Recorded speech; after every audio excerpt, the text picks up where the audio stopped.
This is a fictional story inspired by real life.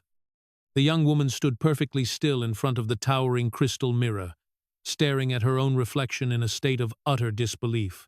The heavy wedding gown she wore was a masterpiece of classic design, meticulously adorned with thousands of tiny river pearls and delicate crystals that caught the warm light of the afternoon sun, making her shimmer like a vision from an old romance novel.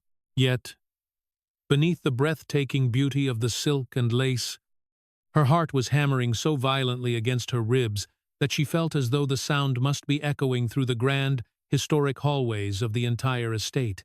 Abigail Vance, a quiet and deeply dedicated literary translator from the historic heart of Boston, could hardly process the reality that this long-awaited day had finally arrived after months of overwhelming preparation and intense anticipation. Within less than an hour, she was scheduled to become the lawful wife of one of the most powerful, intensely private, and enormously wealthy real estate tycoons in the entire country, a man whose family name carried immense weight across the nation, Julian Sterling. To the outside world, this union was nothing short of a modern fairy tale, a breathtaking romance between an ordinary, hard-working young woman and a brilliant, enigmatic billionaire who controlled a vast corporate empire from his historic countryside estate. What Abigail did not know, however, was the dark and cold reality that lay hidden just beneath the surface of this beautiful celebration, a secret so profoundly bitter that it possessed the power to instantly shatter everything she had ever believed about love, trust, and her own future. The heavy oak door to the bridal suite was suddenly flung open with a sharp, forceful motion that shattered the peaceful silence of the room. Causing the delicate crystals on her gown to tremble slightly, Julian walked into the room in complete, suffocating silence, his tall and commanding figure cutting a stark silhouette against the brightly lit doorway as he closed it firmly behind him. He was dressed in a flawless, custom-tailored black tuxedo that emphasized his broad shoulders and cold, aristocratic bearing. But his dark, piercing eyes held absolutely no warmth, joy, or celebration as he looked at her. He stared across the room at his beautiful young bride, not with the tender affection of a man about to marry the love of his life, but with the cold, calculating detachment of an art collector evaluating a prize at a high-stakes auction.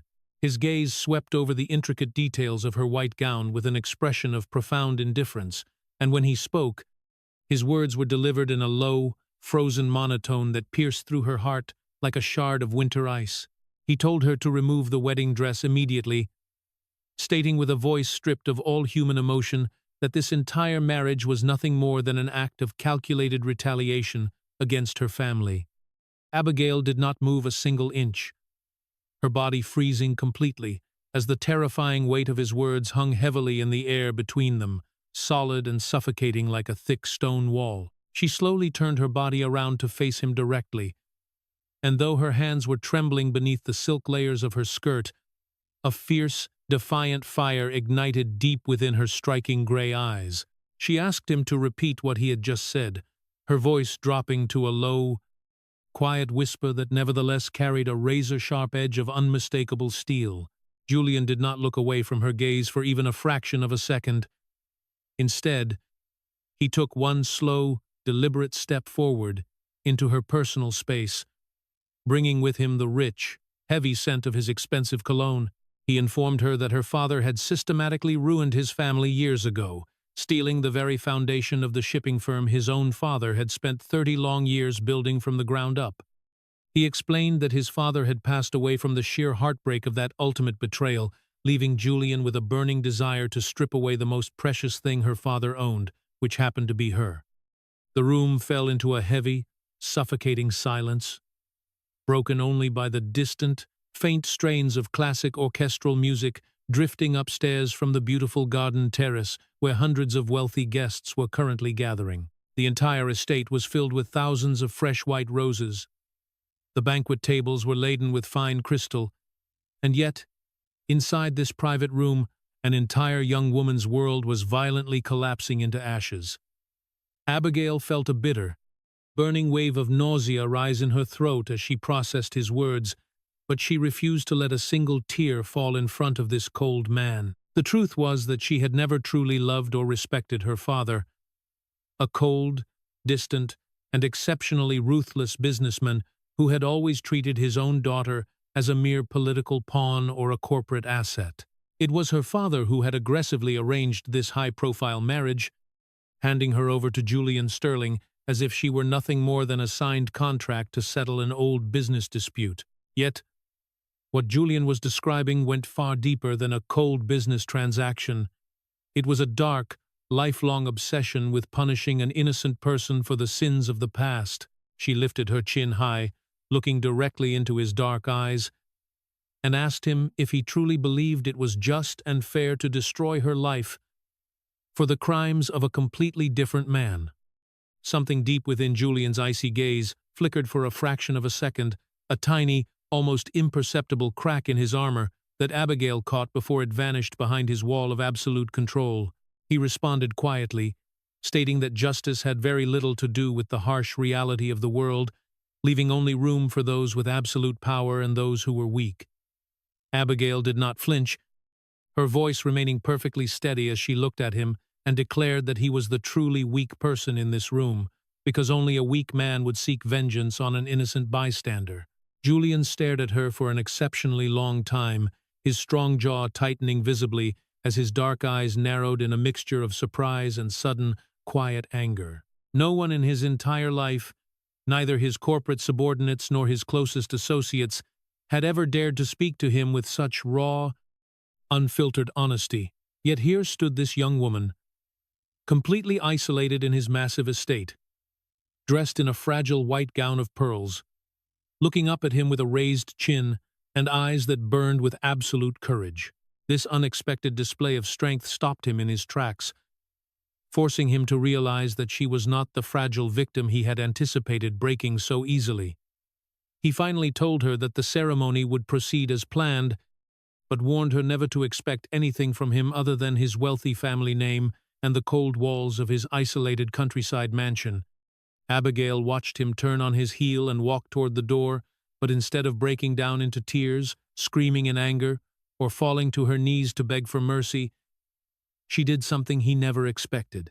She spoke softly to his retreating back, telling him that she accepted his terms, but promised that one day he would deeply regret the empty life he had just chosen for himself. Julian froze instantly at the threshold, his right hand resting heavily on the polished brass doorknob, though he did not turn it or step out into the hallway. He stood there for several long, agonizing seconds, with his back turned completely toward her, absorbing the quiet power of her words, before he finally stepped out into the corridor and closed the door without looking back. Abigail slowly sank down onto the soft white velvet sofa in the center of the room, her hands smoothing over the delicate silk of her wedding dress as she stared blankly at her reflection. She understood with absolute clarity that her life had just been permanently severed into two distinct chapters: the simple past she left behind, and the dark, unpredictable future that lay ahead. An hour later, she stood beside him in the grand estate pavilion, listening to the minister read the traditional wedding vows in a completely flat, emotionless voice that felt entirely disconnected from reality. Julian answered his vows with perfect, calculated precision, his handsome face resembling a flawless stone mask that gave away absolutely none of the dark turmoil brewing deep within his mind. The gathered guests smiled warmly, the professional photographers captured every seemingly perfect moment, and to anyone watching, it appeared to be the most beautiful, harmonious wedding of the high society season. However, when the minister instructed the groom to take the bride's hand, Julian's fingers tightened around Abigail's palm for a brief second, with a raw intensity that was far stronger than the ritual required. It was as if his own body was reacting instinctively to her presence, demonstrating a hidden conflict that his conscious mind was desperately trying to suppress or deny. Abigail refused to look up at him during that brief touch, keeping her eyes focused straight ahead. But her heart gave a strange, undisciplined thud that frightened her more than his anger. Following the conclusion of the ceremony, she was quietly escorted to her new quarters, a completely separate, isolated wing of the massive historic brick mansion that was entirely cut off from Julian's private spaces. The household staff members were incredibly polite, attentive to her every basic need, and completely silent, moving through the grand corridors like well-trained ghosts who knew exactly when to disappear. Everything within her new home was breathtakingly beautiful, expensive, and completely dead all at once, offering her a golden cage that felt devoid of any real human warmth. That evening, she sat by the large bay window, watching the vast, star-filled night sky over the quiet hills of Massachusetts, realizing that somewhere in this dark house was a man who lived to hate her. The following morning, Julian appeared briefly at the long mahogany dining table for breakfast, and the exact same cold, silent routine repeated itself on the second day without a single word spoken between them. Abigail chose not to spend her days weeping in her room. Instead, she began to quietly explore the massive estate on her own, spending long hours in the grand library and walking through the sprawling gardens. She used her time to read, observe the staff, and think deeply about her situation, refusing to allow herself to fall into the paralyzing trap of self-pity or helpless despair. She was, after all, the daughter of an exceptionally cold and calculating man, and she realized with a sense of ironies that her father's emotional detachment had given her the strength to survive this isolation. On the third afternoon of her exploration, she discovered an old, dust-covered leather photo album tucked away on the bottom shelf of a forgotten corner in the grand library. She opened it gently, her eyes falling upon an old black-and-white photograph of two young, laughing men standing shoulder to shoulder outside a small, sunlit countryside diner. One of the men was unmistakably Julian's father, possessing the exact same, strong, aristocratic facial structure, the same intense dark eyes, and the same commanding, proud posture. Standing right next to him was the other young man, his arms slung warmly over his companion's shoulder like a true brother, and Abigail recognized his face instantly because she had seen it her entire life. It was her own father, Nicholas Vance, looking younger, happier, and completely different from the hardened, ruthless corporate executive he had eventually become in his later years of life. She stared at the old photograph for an exceptionally long time, completely unable to tear her eyes away from the genuine warmth radiating from the two young men. Her fingers trembled slightly as she held the yellowed piece of paper, turning it over to find a short, handwritten note scribbled in faded blue ink on the back. Abigail read the words slowly, her heart aching as she deciphered her father's familiar handwriting from the summer of 1992, stating that they were brothers not by blood, but by soul, forever. That single word, forever, seemed to strike her directly in the chest like a heavy physical blow, revealing a depth of past love that made the current hatred feel even more tragic.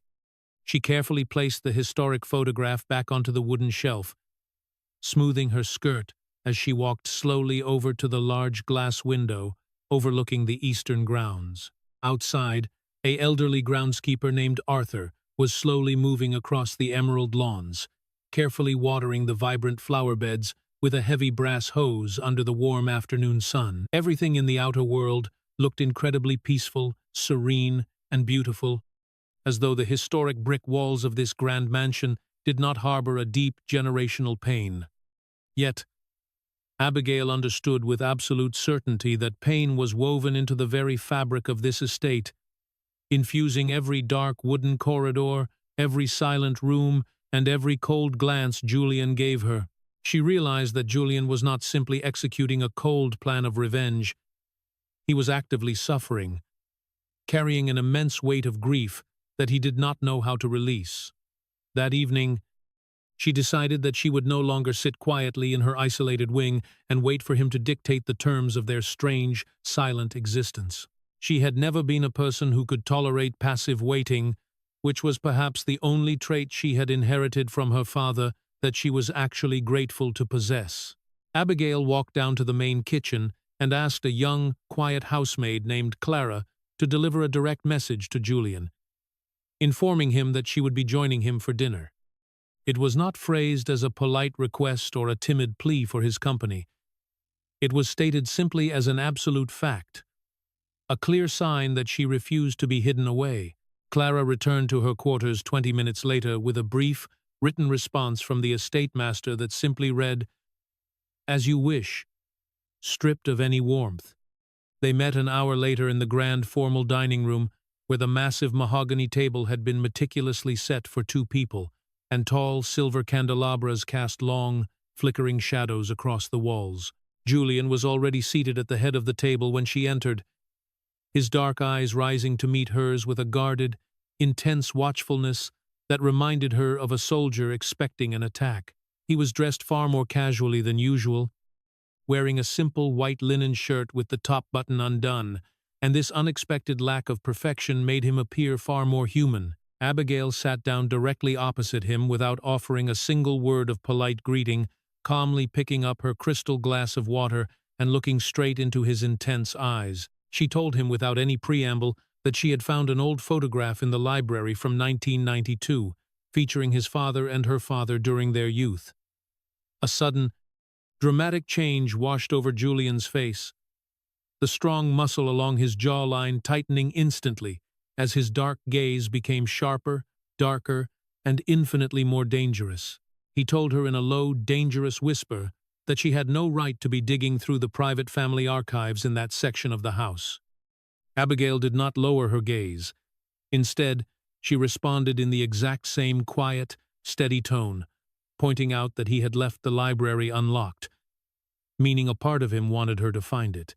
A long, suffocating pause settled over the grand dining room, broken only by the rhythmic, monotonous dripping of a stone fountain somewhere deep within the interior courtyard of the mansion. Julian stared at her as if he were trying to comprehend the true nature of the woman sitting across from him, his mind clearly torn between two conflicting forces.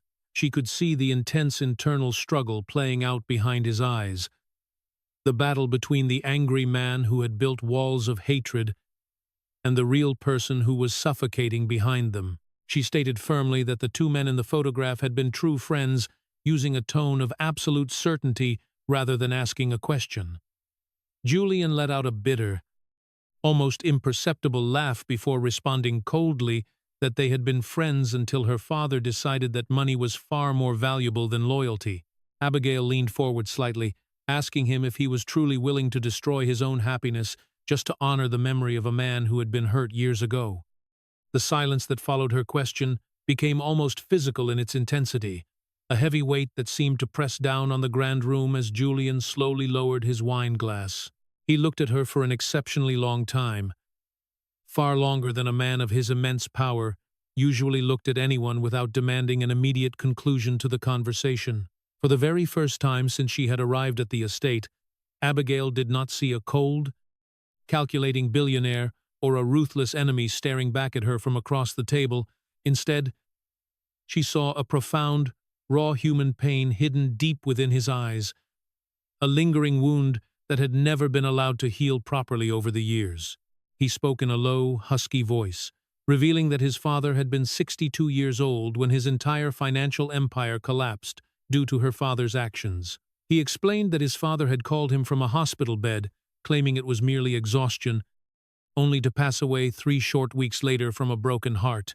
Julian confessed that his father's final words were about how deeply he had trusted Nicholas Vance, unable to understand how a lifelong brother could destroy him so ruthlessly. Abigail did not look away from his face, even though a sharp, painful ache tightened deep within her own chest as she listened to the tragic details of his father's final days. She told him quietly that she was sincerely sorry for the immense loss his family had suffered, and that she truly understood the depth of the anger he carried. However, she used his first name for the very first time, stating clearly that she was not her father and had never been a part of his ruthless corporate world. She explained that she had spent her entire adult life running away from her father's toxic influence, working tirelessly to build an independent existence entirely separate from his stolen wealth.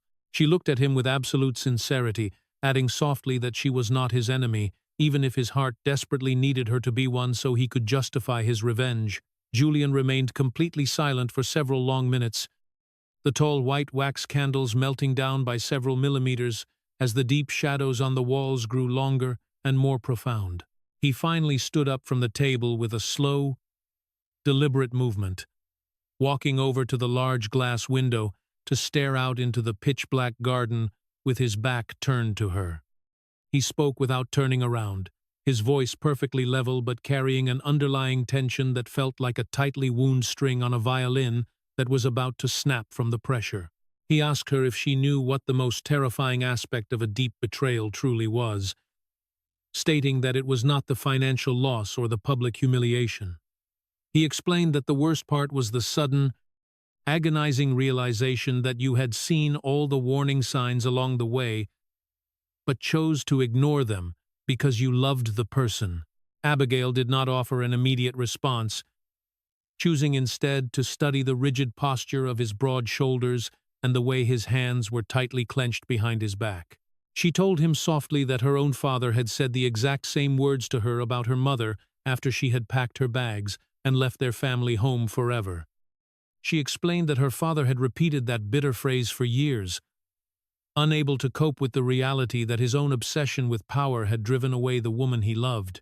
Julian turned around very slowly, looking at her with an expression she had never seen on his face before, stripped of all his usual aristocratic armor and corporate coldness.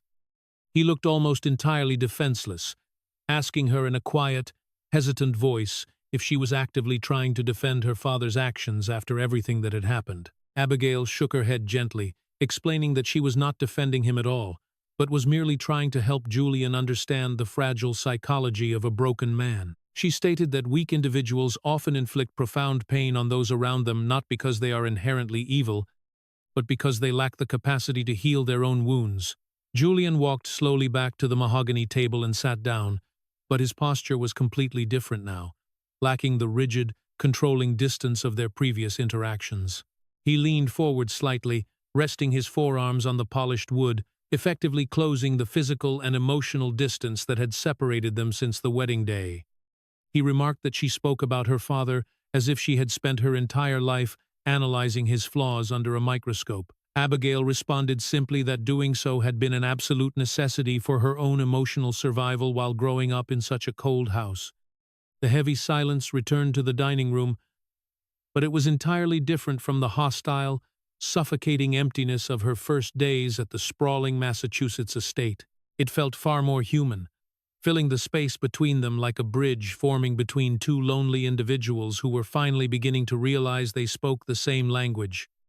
Julian looked at her intently before asking why she hadn't simply packed her bags and left the estate after the harsh declaration he made before the ceremony. Abigail lifted a delicate eyebrow slightly, asking him with a touch of quiet humor if he had expected her to burst into tears and flee from his presence. A faint, almost imperceptible shadow of a smile flickered across Julian's lips, vanishing as quickly as a morning mist before the rising sun could catch it.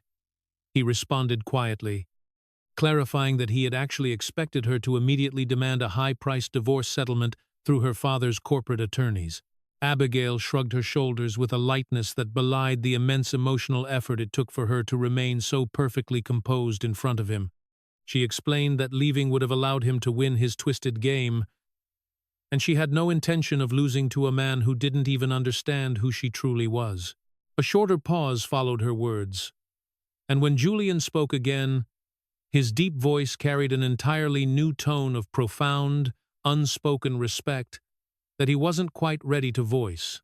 He stated flatly that she was not afraid of him, phrasing it not as a question, but as a clear realization that filled him with a sense of genuine wonder.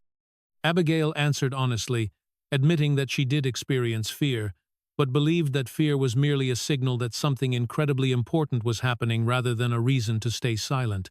Julian stared at her for a very long moment before admitting, almost against his own will, that she was absolutely nothing like the ruthless man who had raised her. Abigail smiled softly, stating that she had spent her entire conscious life working as hard as possible to ensure that she would never become like her father. For the very first time since they had met, a genuine, warm smile appeared at the corner of Julian's mouth, lasting for only a single second, but completely transforming his face. They finished the remainder of their meal in a peaceful, comfortable silence that no longer carried the heavy weight of unexpressed anger or bitter resentment. When the dinner finally concluded, Julian stood up from his chair first, walking toward the grand exit of the formal dining room before pausing at the threshold just as he had before. This time, however, he turned around completely to face her, his dark eyes holding a cautious, incredibly fragile expression that felt like a first step onto thin ice. He told her quietly that he would like to show her the sprawling estate gardens the following morning if she was willing to join him for a walk. Abigail looked up at him, meeting his gaze fully, and responded simply that she would very much like to see them, watching him nod gently before he stepped out. She remained seated at the table for a long time afterward, watching the candles burn low, realizing that the most important victories are won through patience and the courage to stay. The morning arrived with the sweet, crisp scent of wild jasmine drifting through the open windows of the massive estate as the first light of dawn broke. Abigail woke up much earlier than usual, stepping out onto her private second-floor balcony to breathe in the fresh, cool air of the Massachusetts countryside. The eastern sky was transitioning beautifully from a deep, velvety indigo to a soft, radiant gold that cast a magical glow over the entire historic property. Looking down into the sprawling gardens below, she spotted Julian standing completely alone near a large stone fountain, looking entirely different without his formal business attire. He was wearing simple dark trousers and a soft gray linen shirt with the sleeves rolled up to his elbows. His posture relaxed as he watched the water. He seemed to sense her presence from above, lifting his head slowly until their eyes locked across the distance in a quiet moment of unspoken understanding. He gave her a simple, welcoming nod, a silent invitation to join him down in the quiet beauty of the early morning garden before the rest of the world woke up. She dressed quickly in a simple cotton dress and made her way downstairs, finding that the gardens were infinitely vaster and more intricate than she had previously realized. The stone pathways meandered beautifully between towering bushes of red, white, and blush-colored roses, leading towards small, secluded wooden gazebos covered in thick green ivy. Julian walked slowly beside her, keeping a respectful distance but no longer projecting the cold, hostile energy that had characterized his behavior during their first meeting. He broke the silence after a few minutes, revealing that the entire garden had been meticulously planned and planted by his late father when the house was built. He explained that his father had always believed a massive house was just a cold piece of architecture until you planted things that could grow and live around it. Abigail walked quietly beside him, offering no unnecessary interruptions, instinctively understanding that it was important to simply listen and let him share his memories at his own pace. Julian continued to speak, his voice dropping to a softer, more reflective register as he pointed out specific plants that his father had brought back from various travels. He pointed to a vibrant patch of lavender growing along an old stone wall, explaining that his father had brought it back after a trip to Europe with his best friend. He looked down at the pale purple blossoms, stating quietly that his father and her father had planted that specific section together during the summer of 1992. Abigail stopped walking, staring at the historic lavender path, realizing that a living piece of their father's lost friendship had managed to survive the decades of bitter hatred. Julian stopped beside her, his face showing a complex mixture of sorrow and nostalgia as he admitted that he had frequently thought about ripping the lavender out completely. Abigail looked up at him, stating softly that she was glad he hadn't destroyed it, understanding that the plants held the memory of the good years before the betrayal. They continued their walk until the stone pathway led them to the edge of a beautiful, clear pond where dozens of white water lilies were opening up. A rustic stone bench stood near the water's edge, darkened by years of exposure to the elements, but offering a peaceful place to rest in the shade. Julian remained standing by the water, while Abigail took a seat on the cool stone bench, watching the gentle ripples move across the surface of the pond. He turned to her suddenly, his dark eyes serious, as he asked her to tell him the true story of her own life. Stripped of corporate details, he wanted to know how she had lived, what she truly loved, and what she feared most, showing a genuine curiosity that touched her deeply. Abigail smiled faintly, explaining that her passion for translating ancient literature had been her ultimate coping mechanism and her primary method of escaping her father's cold house. She described how learning a new language was like discovering an entirely new universe with its own unique logic, allowing her to build a safe world inside her mind. Julian listened to her words in absolute silence, his intense gaze fixed on her face as if he were seeing the real Abigail Vance for the very first time. He remarked that her English was incredibly precise and beautiful, noting that he had noticed the unique grace of her voice during the wedding ceremony itself. Abigail looked up at him, a soft warmth entering her gray eyes as she noted that he had actually been paying close attention to her during that terrifying hour. The morning sun rose higher into the sky, flooding the entire garden with a brilliant, golden light that made the morning dew sparkle like thousands of diamonds. The shadows across the lawn grew shorter, the water lilies opened fully to embrace the warmth, and a songbird began to sing loudly from the top of a willow tree. Abigail looked at the beautiful scene, thinking about how incredibly unpredictable life could be when you ceased trying to control every single outcome. Just one short week ago, she had been sitting in her cramped apartment in the city, watching the gray rain fall over the historic streets of Boston. Now, she was sitting in a magnificent garden beside a billionaire who had married her out of a desire for revenge, yet they were speaking of healing. She looked at him directly, her voice calm but firm as she asked him to tell her the absolute truth about what had happened to his father's company.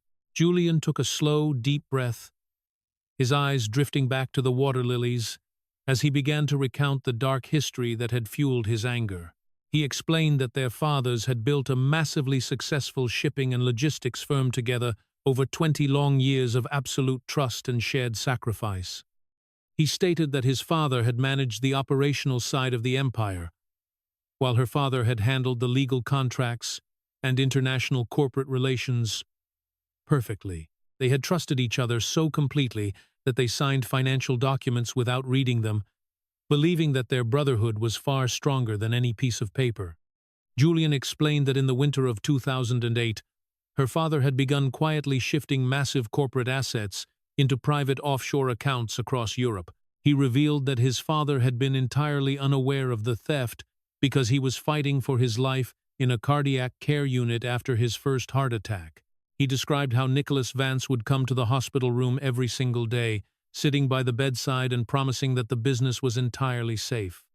Julian's voice cracked slightly with a raw, historic anger as he revealed that by the time his father was discharged, the entire firm had been dissolved. The legal structures had been altered so brilliantly that it was completely impossible for his family to trace the stolen funds through traditional legal channels. Her father had simply shrugged his shoulders, claiming that the global financial crisis had destroyed the shipping industry and that he had lost everything as well. Abigail closed her eyes for a brief moment, a deep wave of sorrow washing over her because she recognized the exact manipulation tactics her father used. She told Julian how deeply sorry she was for the pain his family had endured, emphasizing that while she bore no personal guilt, she grieved for his father. Julian looked down at her, and in that exact moment, something profound and permanent shifted within his eyes, the final wall of his anger collapsing entirely. He took 2 slow steps toward the stone bench and sat down directly beside her, his broad shoulder brushing against hers with a sudden, comforting warmth. He confessed quietly that he had spent the last 2 years believing that inflicting pain on her family would finally bring peace to his soul. Abigail looked at him closely, noting the deep lines of exhaustion on his handsome face that had been carved by years of carrying a heavy burden. She told him softly that hatred never truly heals a broken heart. It merely preserves the pain, keeping the wound fresh and preventing the soul from moving forward. Julian looked at her with a raw, vulnerable expression, whispering her name with a tenderness that she had never heard from any human being in her life. He admitted that he had absolutely no idea what to do with the intense emotions that were suddenly surfacing within him whenever he looked at her. He explained that he had prepared himself to face an enemy, expecting tears, manipulation, and legal battles. but he was completely unprepared for her genuine strength. Abigail did not look away, asking him gently what their next step should be now that the illusion of revenge had been shattered completely. Julian raised his right hand slowly, his long fingers trembling slightly as he reached out to gently tuck a stray lock of hair behind her ear. His fingertips brushed against her warm cheek for a fraction of a second, but that tiny touch was powerful enough to change their dynamic forever. He stated honestly that he did not have all the answers, but promised that he would never treat her like a prisoner in his home again. Abigail sat quietly beside him on the weathered stone bench, listening to the gentle splash of the fountain and feeling the steady warmth of his shoulder. She looked into his dark eyes, telling him with absolute clarity that she had initially hated him for trying to use her life as a weapon against her father. She explained that her father had been emotionally dead to her since she was 17, the day he refused to support her during a major crisis. She had rebuilt her own life through hard work, education, and independent labor, refusing to let his dark legacy define the woman she wanted to become. Julian listened to her every word, his face transforming into an expression of profound remorse that washed away the last remnants of his aristocratic coldness. He looked at her with an intensity that was entirely free of malice, slowly uttering a sincere apology for the pain he had caused her. He confessed that he had spent 2 long years planning this marriage, believing that true justice meant taking away the most precious asset his enemy possessed.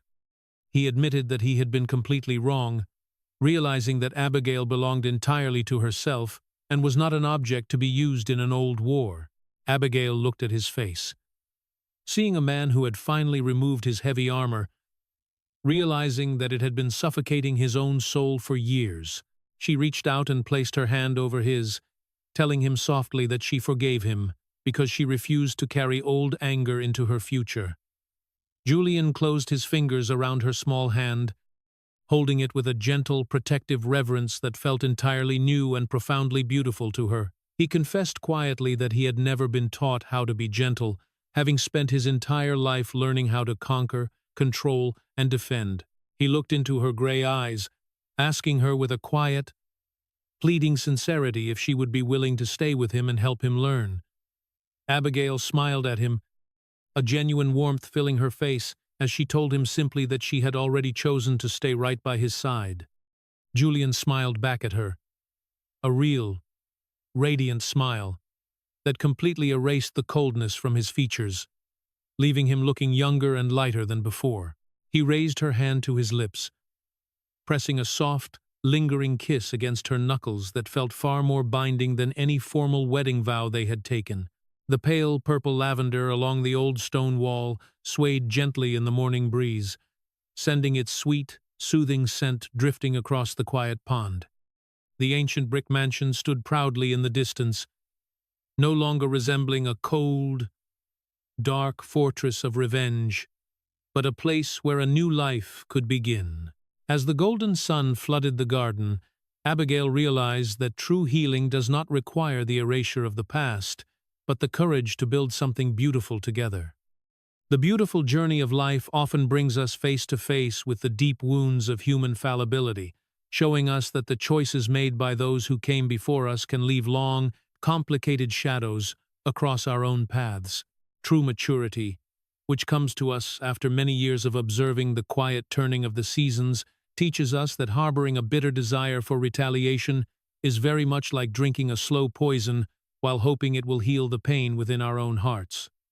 When we are young, we often mistake absolute control, immense material wealth, and the enforcement of rigid justice for true personal strength, building heavy fortresses around our souls to keep the unpredictable world at bay. Yet, as the hair turns to silver and the evening shadows grow longer on the porch, we begin to understand that the grandest empires and the most calculated plans of revenge mean absolutely nothing if they leave us standing completely alone in an empty room.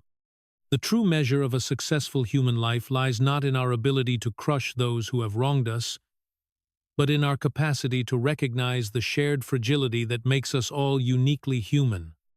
Forgiveness is never an act of weakness or a simple surrender to injustice. Rather, It is the ultimate realization that our personal peace of mind is far too valuable to be permanently anchored to the dark mistakes of the past. It takes immense courage to look an adversary in the eyes, strip away the heavy armor of resentment, and extend a hand of genuine understanding across a wide chasm of historical pain and deep family grievances. When we choose to forgive, we are not rewriting the history of what occurred, nor are we validating the cruel actions of individuals who lack the capacity to love properly. Instead, we are making a conscious, powerful choice to release ourselves from the suffocating grip of old anger, allowing the soul to breathe fresh air and step forward into the light of a brand new day. Life is far too short, and our remaining days are far too precious to spend them guarding ancient battlegrounds that have long since been abandoned by time.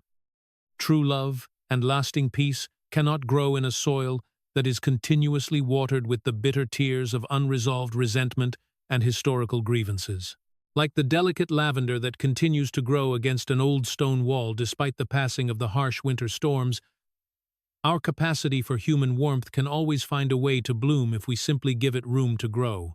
In the end, the most beautiful chapters of our existence are written not when we win a grand battle of wills, but when we choose to step out of the dark fortress of pride and sit quietly together in the morning sun, choosing to build a future based on mutual grace, deep understanding, and the simple courage to stay present for one another.